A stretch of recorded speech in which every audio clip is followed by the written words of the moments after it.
Muchas gracias por acompañarnos en una nueva edición de este programa. Les habla Ezequiel Trumper. Tenemos un montón de información para compartir con ustedes. Recuerdo que este programa puede ser escuchado en el canal de YouTube de quien les habla, que tiene el nombre de Ezequiel Trumper. Ezequiel Trumper se pronuncia, o mejor dicho, se escribe en español en nuestro canal de YouTube en cualquier momento del día. También por varias radios adheridas: Radio Austral de Auckland, Nueva Zelanda; Radio Universo de Bay of Plenty, también en Nueva Zelanda; Radios Metropolitana de Melbourne, Victoria, y Radio Punto Latino Sydney, también allí en nuestra vieja ciudad de Sydney. Aquí le mandamos a todos quienes nos escuchan desde allí, hoy en especial, un gran saludo. Tenemos mucha información para compartir como siempre. Mire, quería empezar con una cosa, antes de... Mire, nos vamos a hacer al revés. Una de las cosas que era muy accesible y que ahora se ha vuelto realmente prohibitiva en el mundo es el costo de los pasajes aéreos. Hoy es prácticamente imposible comprar un pasaje en avión sin que a uno le duela absolutamente todo como tenga que pagar. Los boletos han aumentado, por ejemplo, en Australia, los boletos domésticos han aumentado desde abril para aquí más de un 50%. Los boletos más baratos aumentaron más de un 50%. Igual en el resto del mundo, en Estados Unidos es lo mismo. Los viajes transatlánticos o transpacíficos han llegado a precios insólitos. Mucha gente antes ahorraba para comprarse un boleto en business class, etcétera.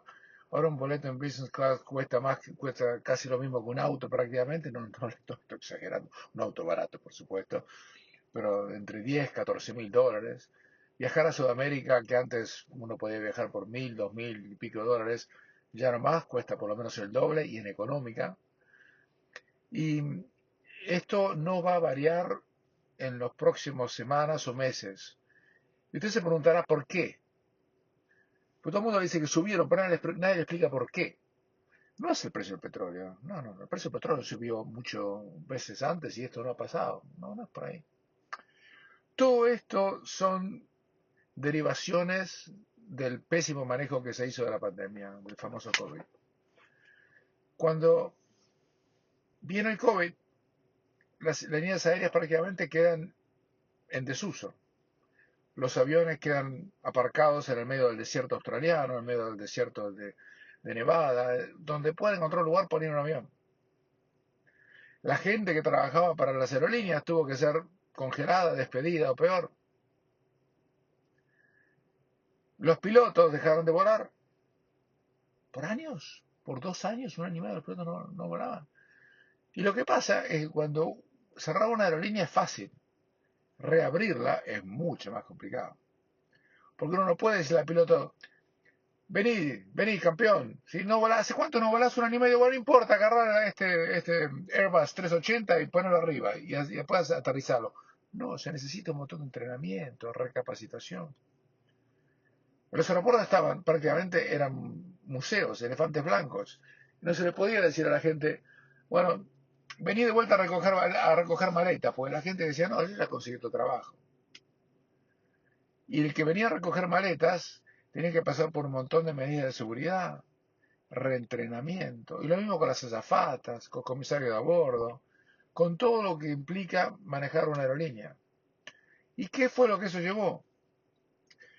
Eso llevó, este desmadre, llevó a que haya menos vuelos en el aire y que lleve mucho más tiempo reentrenar a la gente, pilotos y demás, para que puedan volver a estar capacitados para volar. Porque usted sabe que manejar un avión no es como manejar un auto. Uno tiene que asegurarse que realmente aterriza en la pista, porque si no es complicado y peligroso y dañino además para la salud, ¿verdad? Entonces, eso fue lo que ha llevado. Entonces la gente dice: bueno, ¿cómo hago para volar? Porque los pasajes en económica son carísimos. Premier Economy cuesta tanto como que costaba antes Business prácticamente, ¿eh?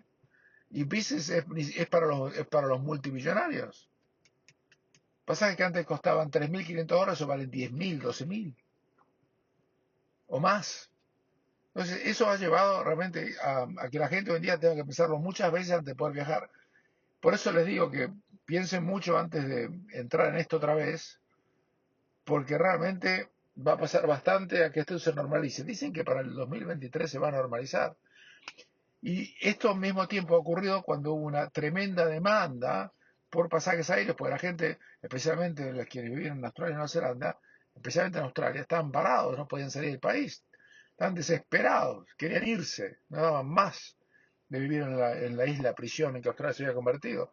Y entonces hay una enorme demanda y una falta de oferta, porque hay menos aviones. Esa es la razón. No piense más allá de eso. Eso es lo que está pasando. Y esto no lo arregla, no lo arregla ningún gobierno.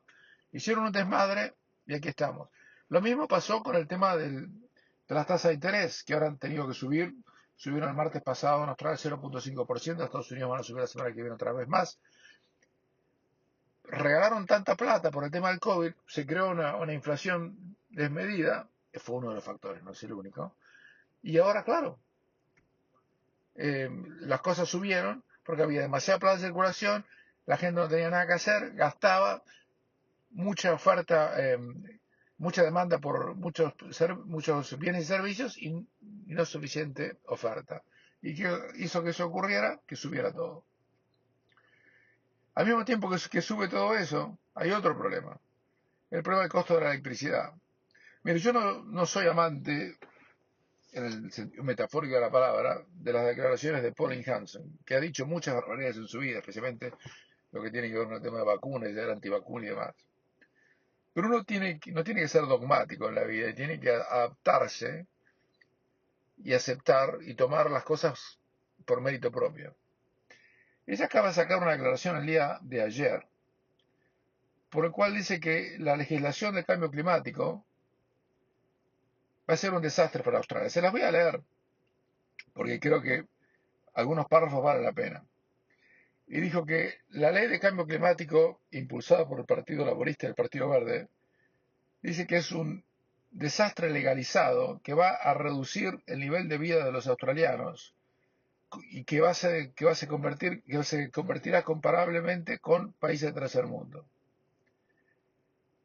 Y dice, un nombre más ajustado para esta legislación sería el levantar la bandera blanca de los australianos al lobby fundamentalista del cambio climático internacional. Y dice que este gobierno laborista no está actuando en los intereses de los australianos, porque está legislando drásticas reducciones en las emisiones sin tener virtualmente ninguna indicación de cómo esto va a ser logrado o cuánto esto le va a costar a la gente.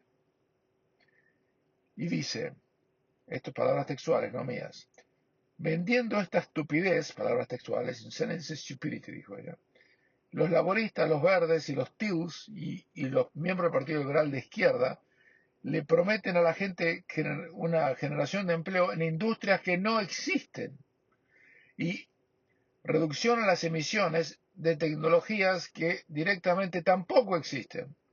Lo único que esto garantiza es la muerte de las industrias manufactureras en Australia y de la innovación. Esto va a generar un alto desempleo crónico y una reducción en los niveles de vida de todos los australianos.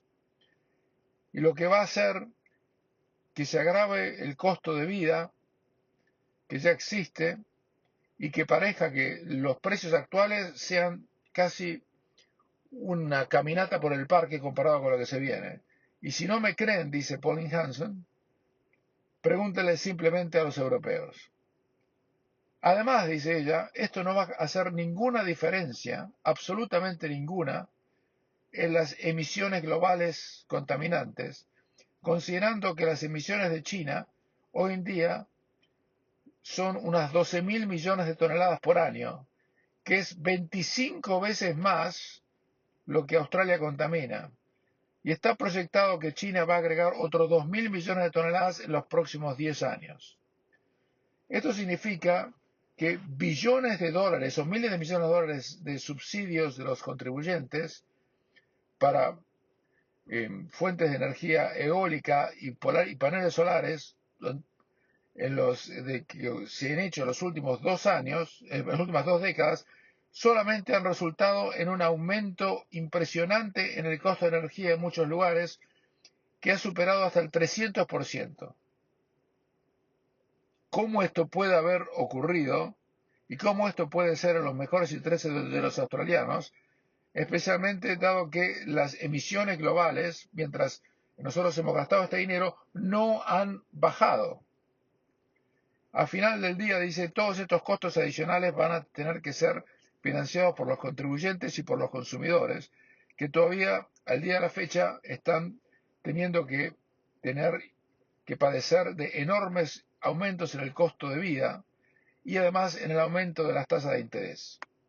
Esto está basado en la idea ridícula de que al menos que Australia haga algo, el mundo va a perecer. Eso, dice ella, es completamente falso. Hasta ahí las palabras que les leía de Pauline Hanson. Y en este caso, si bien uno ha estado en desacuerdo con ella en miles de oportunidades, en este caso, a mí por lo menos me resulta imposible disentir. Porque lo que ha dicho es, en mi opinión, y mirando los hechos, absolutamente correcto desde lo fáctico, no desde lo opinable o debatible. Todo esto que está pasando, que no solamente está pasando en Australia, en todos lados, es, yo le diría, una orgía de absoluto, ¿cómo es la palabra correcta? Sería falacia. Todo esto es una falacia de mentira del principio al final. Yo le vuelvo a decir que los ricos siguen comprando casas frente al mar, siguen volando en avión privado como si nada hubiera pasado, pero quieren que el costo del cambio climático lo pague usted. A pesar de que es muy dudoso de que el cambio climático sea por obra del hombre, y aun si lo fuera, que el hombre lo pueda parar, a menos que provoque la hambruna, la pobreza y la miseria en miles de millones de habitantes de la Tierra. Y yo pregunto si no sería mejor invertir en tecnología para paliar los posibles efectos potenciales de un supuesto cambio climático que condenar hoy a la gente a la miseria y a la ruina, que es lo que usted va a sentir cuando tiene que viajar en avión, cuando tiene que ir al supermercado o tiene que pagar la cuenta de la luz y muchas otras cosas más. Hacemos una pequeña pausa y continuamos.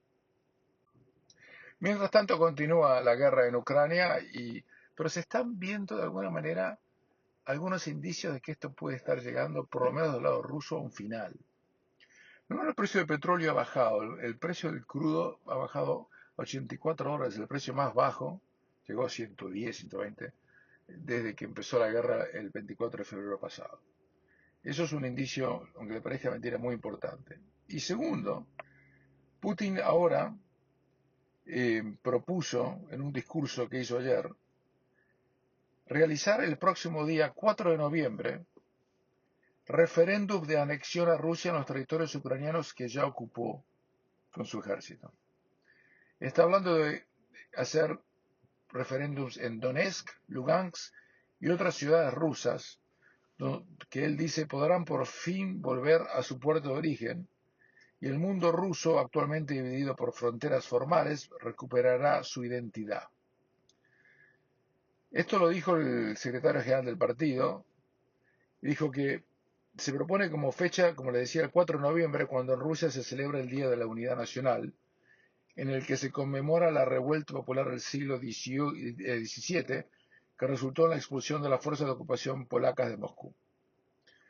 El funcionario aludió a las regiones ucranianas de Donetsk y Lugansk, en el este del país, cuya independencia reconoció el gobierno ruso antes incluso de iniciar su ofensiva militar el 24 de febrero, y a las regiones de Kherson y Zaporizhia, ocupadas en gran parte hoy por el ejército de Putin. Y dijo, vamos a prepararnos para esa fecha. Las tropas rusas están ocupando pedazos del territorio, sobre todo en el sur de Ucrania, incluyendo la ciudad de Kherson, que antes de la intervención tenía casi 300.000 habitantes. Desde el 2014, separatistas prorrusos controlan la mayor parte de las regiones de Donetsk y Lugansk. En marzo del 2014, Rusia ya organizó un referéndum en Crimea, que es una península ucraniana que se anexó tras esa votación y que fue precedida por una intervención de las fuerzas especiales rusas. En los últimos meses, las autoridades de la ocupación rusa en Ucrania han mencionado varias veces la idea de un referéndum de anexión a Rusia, pero la administración de Kherson dijo el lunes que la posibilidad de celebrar esa votación era incierta a causa de la contraofensiva que las fuerzas de Ucrania están llevando en esa región. Rusia distribuyó pasaportes rusos, entre comillas, entre los habitantes de algunos territorios ocupados de Ucrania, algo que también había hecho en los últimos años en los territorios del este controlados por los separatistas. Esto viene de lejos. Esto viene de lejos. En estos territorios de Ucrania, la gran mayoría étnica es rusa y hablan ruso, y los ucranianos querían, vamos a decir la verdad, no vamos a hacer propaganda acá, vamos a decir la verdad, los ucranianos querían imponerles el idioma ucraniano y que no usaran el ruso. Y también hubo actos de violencia antes de la guerra, del 24 de febrero, contra los rusos que vivían ahí por parte de fuerzas de extrema derecha de Ucrania. Eso de ninguna manera justifica el avance militar de Putin sobre Ucrania. No vamos, que nadie me venga a decir que yo dije tal cosa, pues no lo estoy diciendo. Estoy diciendo cómo están pasando las cosas, y acá no hay ni ángeles ni angelitos, sino hay dos pelados que se están peleando por pedazos de territorio que fueron artificialmente divididos cuando cayó la Unión Soviética en 1991, ¿verdad? Esa es la realidad. Ahora, esperemos que primo el sentido común, hagan un cese del fuego y después negocien lo que hay que negociar, porque así está muriendo infinidad de gente que, después de todo, cuando esto se arregle, solamente la van a cerrar los familiares y nada más. Las industrias de armamentos hoy en día siguen vendiendo toneladas de armamento para las fuerzas ucranianas. Los rusos le están comprando armas a la gente de Corea del Norte. China todavía no entró al mercado metiéndoles armas. Es todo un lío tremendamente serio, cuyo final sigue siendo un incierto. Y usted fíjense que ya nadie lo comenta. Cuando empezó esto en febrero o marzo, estamos todos hablando de esto todo el tiempo. Ahora ya ni se habla del tema. Un conflicto más. Como les anticipé en su momento que iba a ocurrir. Y como Putin tenía calculado que iba a ocurrir. Así fue. Lamentablemente. Mientras el referéndum que tuvo lugar el 4 de septiembre pasado en la República de Chile terminó con un estrepitoso, una cachetada formal, brutal y al mentón contra el presidente Boric, porque la gran mayoría de los chilenos le dijo no y rechazó a la constitución que querían imponer fuerzas yo diría, de centro o extrema izquierda, y los chilenos dijeron no. Quizás una constitución sí, una nueva a lo mejor, pero esta no. Y hoy en día en Chile Boric está haciendo alguna estrategia para ver cómo sale del embrete en el cual él mismo se metió. Todo esto surgió a partir de los desmanes del 2019, usted se acuerda, donde Boric tuvo alta participación, después de eso lo llevó a la presidencia, y ahora Chile tiene problemas económicos que antes no tenía, aunque le digo una cosa, una vez, una vez que se supo el resultado del plebiscito el pasado domingo 4 de septiembre, el peso chileno ganó en valor y la bolsa chilena subió, porque se dan cuenta que el pueblo chileno le está poniendo freno a los excesos del gobierno de Boric, que vamos a ver cómo y en qué termina. En la Argentina, mientras, la causa contra la presidenta y ahora vicepresidenta Cristina Kirchner continúa, pero toda la atención se ha puesto en el supuesto atentado contra su vida, que, como les contaba el programa pasado, muchos argentinos ponen en duda, aunque los medios de prensa principales no lo publican y cuestionan lo que ha pasado y la investigación de los presuntos autores materiales de un incidente, eh, un intento de homicidio supuesto aparente que felizmente no se llevó a cabo. De eso vamos en la próxima. Una pequeña pausa y continuamos. Bueno, ya se sabe quiénes van a ser los finalistas de la Copa Libertadores de América. Flamengo, bueno, le había ganado ya 4-0 a Vélez Sarsfield en Buenos Aires, de manera tal que eso es una formalidad. El partido que se va a jugar en unas horas más no tiene importancia. Flamengo está en la final. eh, y el otro partido fue muy cerrado. El Atlético Paranense le había ganado 1-0 de visitante, local al Palmeiras de San Pablo. Fueron a jugar la revancha al hermoso estadio de Palmeiras en San Pablo. Y el Palmeiras estaba clasificando. Le hizo un gol a los 3 minutos. Le hizo otro gol en el segundo tiempo. 2-0 arriba se clasificaban. Recuerden que no hay gol de visitante que valga en la Copa Libertadores de América. Tampoco hay gol de visitante que valga en la Champions. Y el Paranense se lo empató. Estaban jugando con un jugador más porque en el minuto el último minuto del primer tiempo echaron un jugador del Palmeiras, se lo dio vuelta o se lo empató, eh, y terminaron 2-2 y con ese resultado el Atlético Paranaense se clasificó para su segunda final de la Copa Libertadores de América y va a jugar frente a Guayaquil, perdón, frente a Flamengo en la ciudad de Guayaquil, en Ecuador, el próximo día 28 de octubre, en un partido mano a mano, una, obviamente una sola serie única. Flamengo no es favorito, como pensarán muchos de ustedes. En el único partido que Flamengo jugó contra Atlético Paranaense en el Maracaná, empataron 0-0 en un partido muy cerrado, aunque el Paranaense no es que se colgó del travesaño, sino que tenía a todos directamente dentro del área, con 3 ómnibus adentro del área chica, pero el Flamengo no le pudo ganar. Flamengo es obviamente el mejor equipo, y es quizá el favorito entre comillas, pero va a ser un partido muy difícil. Recuerden que el Atlético Paranaense es dirigido por un viejo zorro del fútbol, el ex campeón del mundo, Felipe Scolari, que también dirigió a la selección brasileña en el estrepitoso Mundial 2014, donde perdieron 7-1 de local con Alemania, ¿verdad? Pero mientras tanto se empezó a jugar dentro de todo este lío que es este año, la Champions League. Digo un lío porque muchos jugadores se están cuidando las piernas porque quieren llegar al Mundial sin lesionarse. El Mundial es mm, en apenas 10 semanas. De manera tal que hay jugadores que realmente no. Yo lo vi jugar a Messi en el PSG, en el partido que ganó 2-1 a la Juventus, y estaba pintado en la cancha. Apenas creo que caminaba un ratito, de vez en cuando trotaba, daba un pase, pero no mucho más. En ese partido que ganó el PSG 2-1, con 2 golazos de Mbappé, uno con un pase sublime de Neymar, mientras Messi trotaba por el césped. Eso no digo que Messi no es un crack, pero simplemente estoy diciendo cómo están las cosas, ¿verdad? Eh, Después Mbappé se perdió un gol solo frente al arco porque no le quiso dar la pelota a un compañero cuando iban 2-0 y casi terminan empatando, ¿no? Los resultados fueron que el Dortmund le ganó 3-0 al Copenhagen.